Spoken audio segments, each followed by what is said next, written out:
Hello and welcome back to the latest episode of Run It Back. As always, I'm your host, Jamison Mangold, and it's another fun-filled Friday that I'm excited to break down for you.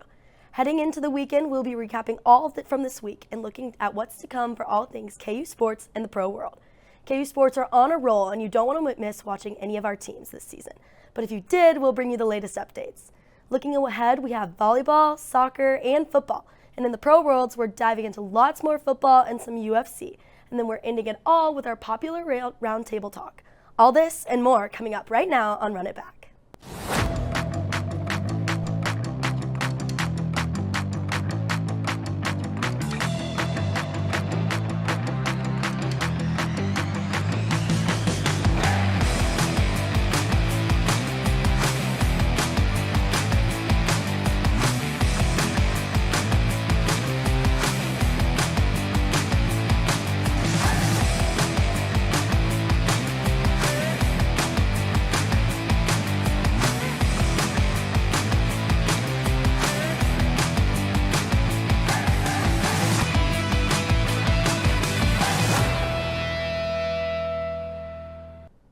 If you're not already a volleyball fan, it's time to change that right now. Not one, but two volleyball teams are killing it this season. Our volleyball team has been dominating courts in some intense games. Gabby will be bringing details on all they've been up to. And then Mia is featuring our club volleyball team whose season is starting and sitting down with players to hear about it all. KU is on fire after last weekend and not ready to stop there. Football is back at the booth this weekend versus Cincinnati. Jimmy is bringing the rundown on what's to come. And finally, our soccer team is running up a storm with their winning streak. They were back in Rock Chalk Park this week and are definitely giving opponents intense games. Alex will talk about that soon. Now, let's head to the volleyball courts with Gabby. Thanks, Jamison. That's right, our women's volleyball team was on the road again last weekend. With the South Dakota tournament and Wichita State wins behind them, the Hawks carried that energy over to Omaha, Nebraska. The ladies had some tough competition. Starting on Saturday, they took on tournament host Omaha with a clean 3-game win. With large leads, this was a great start to the tournament that they needed. Day 2 was tough for the Hawks. They were hit with a doubleheader to end this tournament. South Florida was not going down without a fight. Set 1 was a constant battle between both teams putting up points. South Dakota took the win in set 1, 28-26. And then this drove up the ammo for KU to help finish the fight. In the end, this was a competition that resulted in 4 games being played and KU taking a 3-1 win. Game 3, the Hawks were up against Creighton. Both teams kept up with each other through all sets. With points flying back and forth, this definitely was an exciting game to watch. Despite the Hawks falling short in all sets against Creighton, they fought until the very end. They then finished their record in Omaha with a 2-1 score. Our women's team played so well, and one little setback does not determine the rest of the season or how they'll play tonight. This evening, the Hawks will take on Arizona State right here at home. And if that's not enough volleyball, they'll be back on the court Sunday to take on Arizona. Both games are sold out for this weekend, so the energy will be brought by fans, that's for sure. And they'll be back on the road as they travel to Texas to take on TCU and Baylor. And if that's not enough volleyball talk, Mia had the opportunity to learn more about KU club volleyball. Thanks for the exciting update, Gabby. KU volleyball has been bringing the heat all season, but the love for the game doesn't stop at the highest level. You will find Jayhawks hitting the court during club volleyball season here at KU, where the team has just started their season. I got the chance to talk with sophomore Gabby Brunsons, who is also treasurer of the exec board of the club team. We talked about some of her favorite memories from being on the team and the opportunities through playing a club sport during her time at KU. Hi guys, today I'm here with Gabrielle Bunsen. Why did you want to try out for KU club volleyball? Originally, I found it on social media, and it was just something that I thought would be a great way to stay active, get involved. I love volleyball. I've been playing it forever. So it was a way for me to really continue on and stay competitive in the sport, even though I wasn't going to university to play. So where has KU club volleyball been traveling to, and where will you guys be going to this season? We actually already played our first tournament of the season. Awesome. We won against K-State, beat the Wildcats. That was awesome. We played that last weekend, and then from here we go to Iowa, and then we have our own tournament, and then we'll be going to St. Louis for our last tournament this season. What is your favorite volleyball memory from being on the club team? I think my favorite KU Club volleyball memory has to be Nationals last year. We got to travel to Phoenix, Arizona. That's awesome. That was so much fun. It was a great experience. Just getting to bond with each other outside. Like just Phoenix to south of the water. Yeah. So what would you say to students who want to try out for club sports? Always come and try out. I think it's a great way to build a sense of community with other people at KU. You guys are coming together on something that you all have a common interest in. But other than that, it's just I found some of my best friends. My teammates are just some of the best people I've met here at KU, and I think it's been such a great experience, such a great opportunity to just find those people that I otherwise probably wouldn't. Right. It's clear that her friendships and opportunities through playing club volleyball has made her experience at KU what it is. The club team is headed to the University of Iowa on October 4th, where they will play their second game against Iowa. Stay up to date with all things club volleyball by following them on Instagram at KU Women's Club Volleyball. Make sure to stay tuned for a KU Soccer update next with Alex kicking it off. Hey Jayhawks, it's game week in Lawrence, and the Jayhawks are back in action at Daily Booth Memorial Stadium this Saturday. Kansas is looking to build on the momentum 41-10 victory over West Virginia. Quarterback Jalen Daniels was locked in, throwing 3 touchdown passes and leading an offense that looked balanced and explosive. The defense also stepped up, holding the Mountaineers to just 10 points. Now the Jayhawks turn their attention to Cincinnati. The Bearcats are coming in at 2-1 on the season and are fresh off a bye week. This matchup will mark Cincinnati's first conference game of the year. They're looking to test themselves against a Kansas squad that's hit its stride. Kickoff between the Jayhawks and the Bearcats is set for 11 a.m. Saturday morning in Lawrence. KU will be looking to extend their win streak and keep climbing in the Big 12 stand, while Cincinnati will hope to spoil their fun in their conference opener. I'm Jimmy Adeniri, and that's your look at KU football. KU soccer has already kept the ball rolling this week. Now it's football's turn to take it to the end zone. Kansas soccer went into the week ranked number 14 after a 1-0 shutout victory at Oklahoma State. The teams traded possession early, but in the 33rd minute, Jordan Rowan received a red card when making contact with the goalkeeper, forcing Kansas to play the final 57 minutes with one less player. During the second half, Lexi Watts crossed the ball into the middle of the box, leading to an Oklahoma State defender to clear the ball. The attempted clear allowed Caroline Castens to take a shot, putting the Jayhawks into the lead. The Jayhawks outshot the Cowgirls 13-5 and 6-1 on shots on goal. This was the first win for Kansas in Stillwater since 2004, and the win was also Kansas' first conference opener victory since 2020. Last night, the Jayhawks had their conference opener at Rock Chalk Park against Baylor. After a slow start from the sides, Baylor played Ariana Jimison struck first with a goal right before halftime. Right into the second half, Baylor had 2 more goals, pushing them heavy into the leaderboard. Unfortunately, the game ended 3-0, but the Jayhawks played strong and kept it up until the end. But even though the Jayhawks came up short last night, the weekend isn't over. Kansas will be back on the field Sunday, taking on TCU in another Big 12 matchup at Rock Chalk Park. It's a chance for the Jayhawks to come back, regain momentum, and show the Jayhawk spirit. So grab your scarf, bring your friends, and come back, pack the stands as we cheer on Kansas to what could be a win. Stay tuned after this short break for all things pro sports. From adversity, we rose. We made history and became pioneers, voyagers, champions, Jayhawks. And when our chant rises, haunting and hallowed, Jayhawks are telling the world what's near. Victory. Crazy to think there's been basically a month of football now with some intense games and even surprising underdog wins with week 4 coming up. We have a packed football episode today. Starting off, Patrick is previewing what's to come in the 4th week for NFL. Then Tyler is doing a feature on Micah Parsons in this upcoming weekend as he takes on his former team in a highly anticipated game. And then we have the recap on Thursday night football showdowns. And finally, UFC is in full swing and Sam is back for all of our MMA fans with the details. First, we're heading to Patrick with week 4 in the NFL.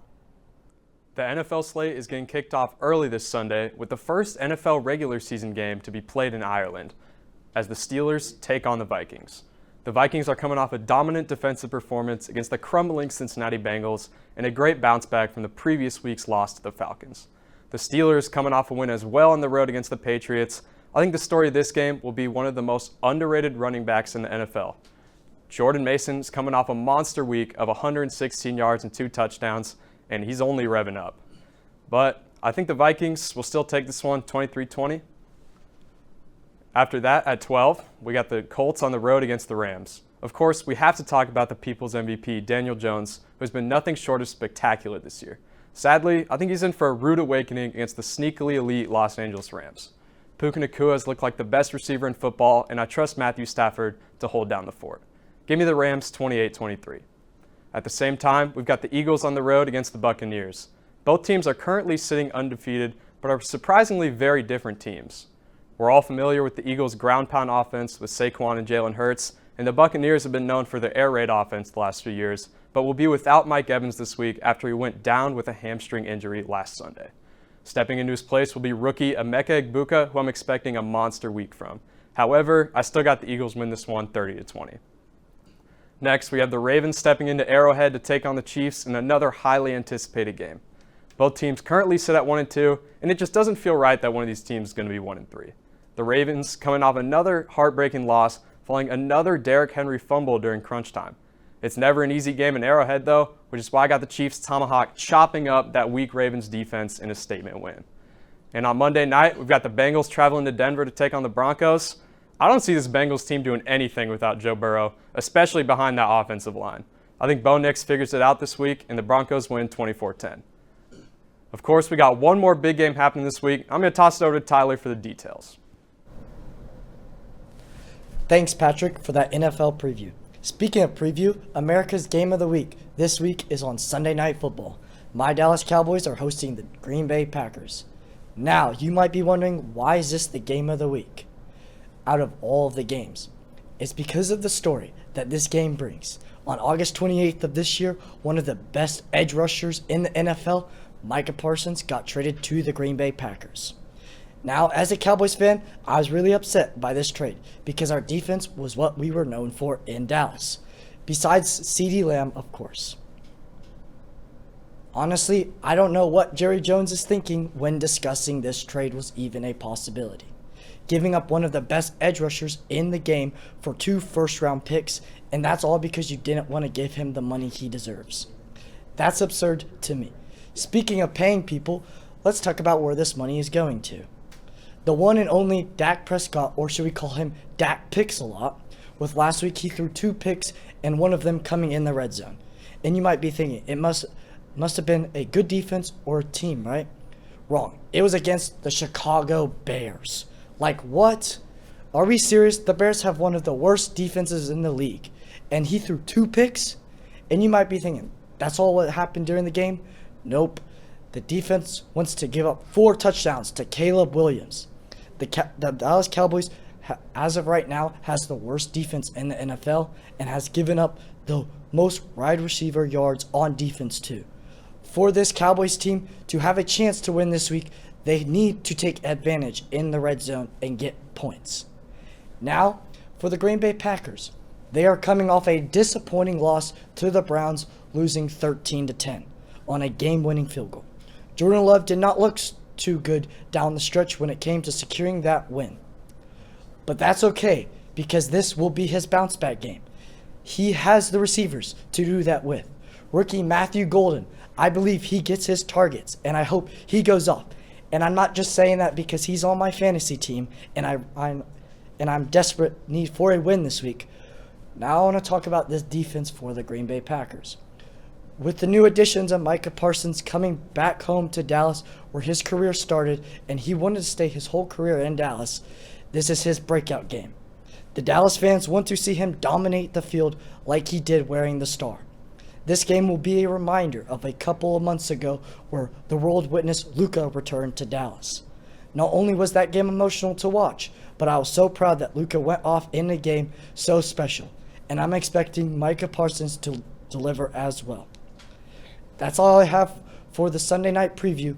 Let's send it to Caden for last night's NFL matchup between the Seattle Seahawks versus the Arizona Cardinals. Thanks, Tyler. Last night's matchup between the Cardinals and the Seahawks was a battle of the defenses. It was all Seattle in the first half as Kyler Murray and company just couldn't figure things out as Murray would throw 2 interceptions in the half. The first INT came on Arizona's second drive when Seahawks safety Kobe Bryant jumped on a badly thrown ball. But on a bizarre return, Kobe's teammate would run into him, resulting in a fumble that gave it right back to Arizona. This double turnover sequence would give them great field position for a field goal, the Cardinals' only points for the half. Kyler's second interception would come later in the second quarter on a simple slant pass to Marvin Harrison Jr., where Harrison bobbled it until getting popped by a defender and basically handing the ball to the Seattle defense. On the other sideline, Sam Darnold was surgical for the half, leading 2 touchdown drives, finding tight end A.J. Barn in the end zone for the first. The other TD came off a hard-nosed run from running back Zach Charbonnet. Despite great play from Darnold, his favorite receiver, Jackson Smith-Njigba, wasn't targeted once in the half. After a snooze fest of a third quarter, resulting in field goals for both teams, there would be light for the Arizona offense in the fourth, with Marvin's Harrison connection finally turning on. Kyler would find Harrison in the back of the end zone with a beautifully high-pointed ball for the Cardinals' first touchdown. After Seattle would respond with a field goal, Arizona would drive down the field once again, resulting in a walk-in touchdown to running back Amari DeMercado, tying the game up at 20 apiece. However, Darnold would get the last laugh as he had a clutch drive into Cardinal territory, setting up a Jason Myers game-winning 52-yard field goal to improve to 3-1 as they travel to face the Buccaneers. The Cardinals will now drop to 2-2 on the night, hoping to rebound their next matchup against the Tennessee Titans. The Seahawks have now won their last 8 games against Arizona, and Kyler Murray is now 8-22 against the NFC West all time. Up next, Sam Johnson is previewing the upcoming slate of fight nights in the UFC. Sam? Thanks, Caden. It's Fight Night Weekend Eve. Aging top 10 light heavyweight contenders Carlos Ulberg and Dominic Reyes headline UFC Perth tomorrow night. 13 Aussies and New Zealanders stacked up on the 23rd Fight Night card of the year. The main card begins at 9 Central. Let's break it down. Carlos Ulberg is the highest-ranked Kiwi in the UFC. Since dropping his debut back in March of 2021, Ulberg has won 8 straight fights, 5 of those finishes, 4 of which came in the first round. This is his second fight of 2025. He co-mained Edwards versus Brady at the O2 Arena in London on March 22nd and beat the current number 5 contender that night, Jan Blachowicz. Dominic Reyes has fought for the light heavyweight belt twice and failed twice. Although that infamous runner with John Jones didn't have him far off. If he'd like to get to a third, this is must win. Reyes has already admirably clawed his way out of darkness. From 2020 to 2022, it appears as if the American was on his way out. Knocked out in 3 consecutive appearances, free-falling in the rankings, but he's completely flipped form with 3 wins in a row, and he's back in the top 10, sucking light from his opponent's eyes. Ulberg and Reyes were actually scheduled to fight 20 months ago at UFC 297, but Ulberg sustained an injury beforehand. The fight never happened. Reyes did spark a little rumbling online when he put quotation marks around the word injury in his tweet announcing the cancellation. Bold of him considering he was on a 4-fight skid at the time. One other fight you may want to circle tomorrow night in case you've kept up with Season 9 of Dana White's Contender Series is middleweight clash Cam Rouston and Andre Petrosky. Native Aussie Rouston won a contract during Week 2 and debuts on home soil just 1 month later. Tomorrow night's fight is the 4th UFC event ever held in Perth and the venue's first non-numbered card. This also marks the 20th Australian event in total. 4 fights have been hosted down under, title fights I should say. Brutal knockouts delivered, crazy crowd pops for Aussie victories. Some of the mintiest moments that come to mind, UFC Fight Night 55 in 2014, which produced 11 finishes in 11 fights. Of course, that absolute technical war that was Volk and Islam at UFC 284. And at 193, Holly Holm finishing Ronda Rousey, one of the best female title fights ever, the head kick to become bantamweight champ. Leave you with this, though. How monumental are these 2 weeks in the light heavyweight division? This week, 3 versus 7. Next week at 320, it's Pereira, Ankalaev, 2 for the belt, and 2 before Roundtree, Prochazka before that. All but 1 in the top 5 this 2 weeks active. Atakai's got Clayton Kershaw. Thanks, Sam. Just last week, one of the greats decided to hang up his cleats. After 18 years with the Dodger, their veteran southpaw Clayton Kershaw decided that this season would be his last. Speculation of his retirement has been in the air the last few seasons, so when he announced his decision ahead of his final start at Dodger Stadium, fans may have been shocked, but not exactly surprised.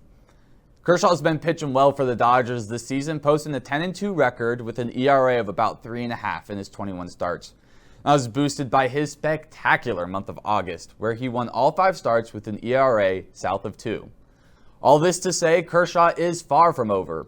We could see him come out late in games like he did against Arizona a couple days back, as the Dodgers look to bolster their bullpen in their quest to be back-to-back World Series champs. But let's take a moment to reflect on the career of Kershaw. Starting all the way back in 2008, Kersh spent all 18 of his seasons in the MLB as a starter for the Dodgers. He'd break out in 2011, the first of his 11 All-Star seasons, and never look back. He would go on to win the 2014 MVP, 2 World Series, 3 Cy Young Awards, 5 ERA titles, and be the 20th player to reach 3,000 career strikeouts. What a fulfilling career that is. Truly one of the best to ever do it. Some could say his character is more important than anything he accomplished on the field. Just as he said in his retirement announcement, the Dodgers are still playing meaningful games down the stretch here, and he did his part for the Dodgers, beating the Giants in his last start for the Boys in Blue. As we say goodbye to one of the greats, let's hear what he has to say about his career and this last month in baseball. That's it. My favorite thing, my last thing is my favorite Bible verse. It's whatever you do, work at it with all your heart as you're working for the Lord, not for men. It's Colossians, and that's what I've tried to do. Just work at it. Just work at it and love it. And so I'm really not sad. I'm really not. I'm really at peace with this. To a future Hall of Famer, a Dodger great, and one of the Boys in Blue, thank you. Now, I hear we've got some college football takes after the break, but for now, we're headed off to commercial. But stay here on Run It Back. For students searching for a way to stay active in an outdoorsy way, the City of Lawrence has bike trails running in every direction, and with the new bike share program, we can stay in shape as we tour the sights of our beautiful city. Clinton Lake is only a short 30-minute bike ride away from Daisy Hill and has the most incredible sunset location in all of Lawrence. Walking campus may give you the KU calves, but biking can give you the KU thighs. Bike Lawrence today. Not everything is always fun and games, but we've reached the point in our show that is. That's right, it's time for our roundtable. There are just too many college football teams to cover in one show, so today we're here to give you the takes on college football once again. Stick around for what they have to say. Thanks, Jameson. Week 5 of college football is kicking off tomorrow with some exciting matchups. I'm Caden, joined by Emil and Jimmy to give our picks for the upcoming slate of games. The contest the whole country has its eyes on is the Big Ten matchup between number 3 Penn State and number 6 Oregon. The Ducks open as 3.5 point underdogs in the game. Jimmy, who do you got in this one? Yeah, it's going to be a really tough one. It's a whiteout. Oregon's going on the road. Their first true test on the year, going to Happy Valley. But even with all that being said, give me the Oregon Ducks to go in to Happy Valley and win it. I think that Oregon defensive line, although it's a little bit weaker, will finish the job. The wide receivers for Penn State have not really shown anything. I don't believe that much in Drew Aller. So I think if they can contain the box, they can do a really good job. Yeah, I agree with Jimmy. I think that Penn State picked the wrong quarterback. Bo Pribula, he's playing really well for Missouri while Drew Aller is struggling for Penn State, and Dante Moore looks amazing for Oregon, and Kenyon Sadiq is easily playing himself into a first-round pick, so I'm going to also pick Oregon for the win. As quickly as the wheels have fallen off, I believe, on the Arch Manning hype train, I'm jumping on the Drew Aller bandwagon. I think he hasn't been asked, to do too much so far because the running game is so good and they haven't really played a huge, big games right now. But I believe he's accurate. He's going to be the number 1 overall pick. Hot take maybe, but I expect Penn State to come out with the win this one. Hot take for sure. That's a little hot. Down in the SEC, number 17 Alabama travels to Athens, Georgia to take on the 5th-ranked Bulldogs. Vegas likes the dog pound as 3-point favorites when what should be a great game. What do you got in this one, Jamie? I got Georgia coming out and winning this game. They're coming off a 33-game winning streak. Georgia gained a lot of respect. I gained a lot of respect for Gunnar Stockton. Coming into the season, I wasn't very sure how good he truly was. He went on the road to a tough environment in Neyland Stadium, threw for over 300 yards, and got a win in overtime against the Tennessee Volunteers. I'm going to go with Alabama in this matchup based on nothing except Ryan Williams. I know Alabama has struggled, but Ryan Williams always has his legacy game against Georgia. I think he's going to repeat it again. Give me Alabama. Honestly, my pick has nothing to do with the players. I think there's good enough players on both sides to win this game. So when I looked at it, I looked at the head coaches. And I just don't trust Kalen DeBoer to come out. He's not an SEC head coach, And when I look at Kirby Smart, I trust the championship-winning head coach. Give him the dog pound. And then Big 12 play is coming to Arizona with number 24 TCU taking on to Arizona State. TCU projected as 3-point underdogs. Jimmy, what are we thinking here? I'm going to go with TCU. They're coming off a good win last week against SMU. Even though Arizona State's coming off a good win at Baylor, I'm going to take TCU in this one. Give me TCU as well. I like their showing versus SMU, a good team that just made the college football playoffs last year. And, you know, it's always a little sweet seeing DJ Warner get beat. But, yeah, I have TCU. I'm going to go with the underdog. I am going to take Arizona State. Sam Level was a revelation as a quarterback for Arizona State last year. I think he's, off to a slow start as well. But this would be a game to, get right, show them that they're, still in business this year. So I'm going to go with Arizona State. Well, that's all the time we have for picks today. Jameson's going to be up next, tying the show up all together. That's it for this week's episode. Hopefully you enjoyed all our football talk and KU updates. I'm sure next week we'll be back with more, as well as maybe another game show. RunitBack is live weekly at 2:30 on Mondays, and I'll be here 10 a.m. on Fridays. Following our show, Playmakers has even more coverage live at 12 on Fridays. For more news, check into KUJH and find all of this on Media Crossroads. Next week, we are back to look into what else to come for KU football, volleyball, and more, as well as the pros. Thank you for joining us today. I'm Jamison Mangold, and this has been Run It Back.